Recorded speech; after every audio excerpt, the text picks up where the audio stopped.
काय करतय आणि कोणात किती दम आहे आम्हाला चांगला माहिती. तुम्हाला या माध्यमातून बीड नगरीतून सांगतो, दोघांनी माज आल्यासारखं करायचं नाही. निवडून येणारा म्हणून आता बदला घेऊ ताण देणाराला, आणि पडणारा म्हणून आता आपण मागा लागू. तुम्ही मराठ्यांच्या नादी लागायचं बंद करायचं. राज्यात मराठ्याशिवाय कोणी सत्तेत बसू शकत नाही. त्यामुळं माझं यायचं नाही, मराठ्यांशी बेमानी करायची नाही, मराठ्यांच्या मागण्या मान्य करायची नसता मुंडक्यावर बसलोच म्हणायचं तुमची. आणि मराठ्यांना सांगतो, कोणी पडून येतं निवडून येऊ, कच्चा अक्कच रोड चालायचं छाताड काढून. आपण मैदानातच नव्हतो. निवडणूक झाली गेली, विषय संपला. ते मराठ्यांनी पटापट डोक्यातून काढून टाकायचं. कोण पडला काय निवडून आला काय, सुतक पाड्यासारखं वागायचं नाही. आपल्याला काय सुतक आहे, कोणी पडला काय निवडून. आता त्यांचा विषय संपला, तुम्ही त्यांना मोठं केलं. कोणी आमदार झाला, कोणी मंत्री होईल, कोणी काय व्हायचं होईल, ज्याला ज्याला मिळालं. शासनाच्या लढ्याचा सत्ताधाऱ्यांनाच फायदा झालाय. हे बघा, मी काय समाजाला सांगितलं, लोकसभेला पण आणि विधानसभेला पण, तुम्हाला ज्याला पाडायचं त्याला पाडा, ज्याला निवडून आणायचं त्याला. मी माझ्या भूमिकेपासून बदललो नाही, म्हणून माझा समाज माझ्या पाठीशी, आणि माझा समाजही कधी बदलला नाही. तोही माझ्या पाठीशी ठामी, मी त्यांच्या पाठीशी ठामी. पहिल्यांदा तेच होते, आता तेच. आम्हाला काय फरक पडणार आहे कोणी आलं तरी. मी तर याच्या अगोदरच 8-15 दिवसापूर्वी सांगितलं होतं, कोणी आलं तरी मला लढावं लागणार आहे, माझ्या समाजाला संघर्ष करावा लागणार आहे. आम्ही सज्जत नाही, येऊ दे कोणी बी. तीच सासू आहे, पहिलीच होती, खंदोशी होती, तीच आहे. कोणा तिला काय होतं, काय गरजी. आम्ही वोट निलावायला निभारे. मराठ्यांपुढं सरकार कोणतं टिकत नाही. फक्त एकच सांगतो, शांततेतच शांततेत राहून द्यायचं. पुन्हा आले आणि वळवळ करतात, दहशत करतात, दादागिरी माजवायचा प्रयत्न करतात, तर तुम्हाला त्याचा परिणाम इतका वाईट भोगायला लागेल. तुम्हाला वाटणार 5 वर्ष आपलं कोणी काही करू शकत नाही. मध्ये सुद्धा पडत असते. मराठ्यांच्या नादी नाही लागायचं. मराठ्याला उलट सुलट घुसवायला लावायचं नाही आणि त्यांना छेडायचं पण नाही. एकनाथ शिंदे हे काळजीवाहू मुख्यमंत्री आता राहणार आहेत. देवेंद्र फडणवीस यांचं नाव आता आघाडीवर आहे, चर्चेत आहे. खर तर मोठा संघर्ष तुम्हाला त्यांच्याच विरोधात करताना पाहिलं. कशा पद्धतीची लढाई असणार आहे पुढची, ते जर मुख्यमंत्री झाले तर? दिशा काय आम्हाला काहीच अवघड वाटत नाही. आम्ही मराठी यांना लय वेळ चुकवून केलेले. आता ते आले काय हे आले काय, आम्हाला लढावंच लागलं असतं ना. हे तर अंतिम सत्य होतं. पुन्हा तेच आहेत ते, पुन्हा आता आम्ही पुन्हा उपोषणाला बसणार. हो दे, चलो दे. कोण काय करतय आणि कोणात किती दम आहे आम्हाला चांगला माहिती. तुम्हाला एक सांगतो, फक्त मराठ्यांशी बेमानी त्यांनी करायची नाही. शेवटी मराठ्याशिवाय या राज्यात कोणाची सत्ता येऊ शकत नाही, ती असू नाही तर हे असू. मराठ्यांनी दोघांचं पण काम केलंय, जे पळलाय त्याचंही केलेलं असणार आहे, जे निवडून आला त्याचंही केलेलं असणार आहे. दोघांनी मराठ्यांच्या मदतीला यायचं, दोघांनी माज आणायचा नाही. जाहीरपणानं या प्रेसच्या बांधवाच्या माध्यमातून बीड नगरीतून सांगतो, दोघांनी माज आल्यासारखं करायचं नाही. निवडून येणारा म्हणून आता बदला घेऊ ताण देणाराला, आणि पडणारा म्हणून आता आपण मागा लागू. तुम्ही मराठ्यांच्या नादी लागायचं बंद करायचं. बदला घेऊन बघून फेगून काही बघत नाही कुणी. जर का कोणत्या एखाद्या मतदारसंघात बघायचा प्रयत्न केला ना, पुऱ्या राज्यातल्या मराठ्याने तो आहे तिथं. हे ध्यानात ठेव, मराठ्यावर माझ्या अजिबात कुणी दडपण आणायचं नाही. लोकशाहीप्रमाणे त्यांनी काम केलंय, तुम्हीही काम केलंय. दोघांनाही मदत झाली, दोघांनी आता मराठ्यांच्या मदतीला मागण्याला उभा राहायचं. दोघांनी पण पारड्याला म्हणायचं नाही आता मी पळून घेतलं कवडलो. ते का मूर्ख नाही तुला काम करणारे मराठ्यांच्या लोक. तू घरात दडून बसशील. पडणारा म्हणून आता 5 वर्षांनी गरज लागेल मला, ते निवडून आल्याला बी म्हणून मला आता 5 वर्षांनी गरज लागणार आहे. आता मला काही गरज नाही, गचुऱ्या धरून घराच्या बाहेर आणतील मराठी. तुला मागण्यासाठी पळावं लागणार आहे, आता तुला त्यांच्या मदतीला पळावं लागणार आहे. आणि मराठ्यांना सांगतो, आपण मैदानातच नव्हतो, आपण मैदानात होतो त्याच टायमात झटका दाखवल्या. आता शेंबडे सुंबडे पळते थोडेफार. कोणी म्हणताय आमचा पॅटर्न, कोणी म्हणताय आमका याच्यामुळे आलं त्याचा. तो हा पॅटर्न कोणाचा प्रचार केला, तो ह्या पॅटर्नने आलंय कोण निवडून, कोणाचा पाळणा लुटी तू. हे शेंबडे सुंबडे हे मध्ये पळत येत, हे लाल घोटे, आणि म्हणतात आमच्या पॅटर्नमुळे आमका झालं, तमक्या पॅटर्नमुळे तमका झालं, आणि महा फॅक्टर म्हणजे जरांगी फॅक्टर फेल झाला. तू काय, तू बुद्धी आहे निर्बुद्धी आहे का तू? तू काय एखाद्या बार मसडीचा पेत होता का मूत? तुला काय अक्कल आहे, पिक्कल नावाची गोष्ट आहे का नाही? एवढे मोठे काही काही विश्लेषक मार प्रसिद्ध प्रतिष्ठित असणाऱ्या चॅनलवरती बसते, ते बोलवते ती मंदारीने, तिथं या शेंगा आणत आमचा पॅटर्न जरांगी फॅक्टर फेल गेला. अरे मी मैदानात नव्हतो, मराठा नव्हता, जेव्हा मी मैदानात होतो ना पाणीच पाहिजे. आणि उद्याचा दिवस पुन्हा आमचा आहे, ते डोक्यात आणू नको. आणि खाली लिहिते 2-4 फोटो टाकते 5-6 जणांचे वर आले, बळत बळत मराठ्याच्या जीवावर निवडून आले, आणि वर टाकीते खाली लिहिते आमका आमका पॅटर्न. तो प्रचार कोणाचा केलाय? तो हे किती आलेत राज्यात, त्यांचे डिपॉझिट जप्त झाले ते बघ. आणि इकडे दुसऱ्याच कशाला राहणार तू? मी तर बाहेर पडलो असतो ना, 80-90 बुक्काच लावला असता, पण आम्हाला काही उपयोगच नव्हता. कारण माझा सोपडा साप कधी, तुमचा मोगाचा प्रश्न होता, मी सोपडा साप कधी, आम्हाला दोघं माहित होते दोघं कामाचे नाही, त्याच्यामुळे आम्हाला आमचे द्यायचे, पण आमचं समीकरण हुकलं. त्यामुळे मी 3 तारखेला सांगितलं होतं पाठ, म्हणजे 4 तारखेला सकाळी सुद्धा सांगितलं होतं, दोनदा सांगितलं की मी राज्यात कुठं जाणार, कुठंच गेलो. मी माझ्या शब्दावर खरा भरलो. माझा समाज मालक आहे, समाजाला मतदानात मालक ठेवलंय मराठ्यांशिवाय. मग मराठा मालक ठेवलं तर त्यांनी मतदान केलं. मी मूर्ख नाही येतात. समाजाला मायबाप मानतो आणि मुलगा म्हणून कोणातरी दावणीला बांधी. मी तो मायबाप समाज कोणाच्या दावणीला बांधला. त्यांना मोकळं ठेवलं, ते मालक ठेवलं, बाप तीवचे या राज्यात. त्यांना ठेवलं, त्यांना ज्याला मतदान करायचं त्यांना केलंय. जे निवडून यायचे आले, जे पडायचे ते पडले. आम्हाला काय सुख दुःख घेतायचं का सुख सुख घेता घे नाही का? आणि मैदानातच नाही म्हणलं मी कोण रुसणार आहे? म्हणजे एक कोण सांगतो तुम्हाला जे करायचं ते करा, आणि दुसरी कोण रुसतो कोणचं पोरग मग मी असतं. त्यामुळं समाजाच्या हातात दिलं होतं सगळं. समाजाने जे त्यांना योग्य वाटलं ते केलं. पण या राज्यात मराठ्यांशिवाय कोणी सत्तेत बसू शकत नाही. त्यामुळं माझं यायचं नाही, मराठ्यांशी बेमानी करायची नाही, मराठ्यांच्या मागण्या मान्य करायच्या नसता मुंडक्यावर बसलोच म्हणायचं तुमचे. सामूहिक आमरण उपोषण सुरू. दादा हट्टे साहेबांनी जिथं सभा घेतल्या सगळे उमेदवार पडले, तरी पण म्हणतात माझ्यामुळेच 250 आले. त्याच्यावर काय प्रतिक्रिया? नाही, मी कोणाचं नाव नाही घेत. हैदराबाद कारण ज्याला विरोधक नाही मानत त्याला बोलत, विरोधक मानल्यावर देखील का. आचारसंहिता लागू होण्याच्या अगोदर हैदराबाद गॅझेट हे लागू केलं जाईल अशी चर्चा होती. त्याचं काम कुठपर्यंत आलेलं आहे आणि सरकार जर त्या संदर्भात काम करण्यासाठी असेल तर किती दिवसात ते काम होऊ शकतं? सगळंच लागणार. 3ही गॅझेट हैदराबाद सह सगळे सोयरीच अंमलबजावणी पण 2004चा GR सुद्धा, कुणबी आणि मराठा एकच आहे हे सुद्धा, केसेस पण जेवढ्या काय सरकारकडे मागण्या दिल्या त्या सगळ्यात आम्हाला त्याची अंमलबजावणी पण पाहिजे. आणि हे नाही केलं तर मात्र आम्ही सामूहिक आमरण उपोषणाला बसणार आहे. देशात असं उपोषण कोणा झालं नसेल. सरकारचं डोकं बंद पाडणार, 100% डोकं बंद पाडणार. यांना चारी तळात कोणी नाही ठेवणार. सत्ता आली म्हणून काय झालं?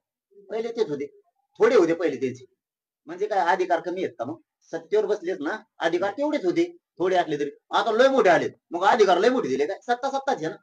त्या टायमाला बी आम्ही त्याला पालतं उलट केलं. जन चळवळ ती जिवंत राहिली पाहिजे. गोरगरीब मराठा संकटात सापडण्या पाहिजे, ही भूमिका माझी होती, ती मी पुरेपूर पार पाडली.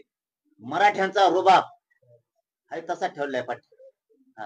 मराठ्यांचा रुबाब हाय तसाच ठेवला. उंची बी रुतबा त्यांचा कमी होऊ दिला नाही थोडा सुद्धा.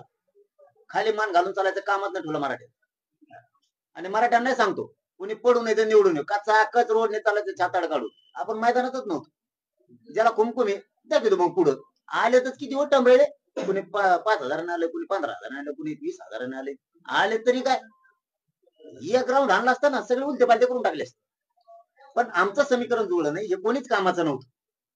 की आज बोलतो का निवडून आलो, मी आधी सुद्धा बोललो.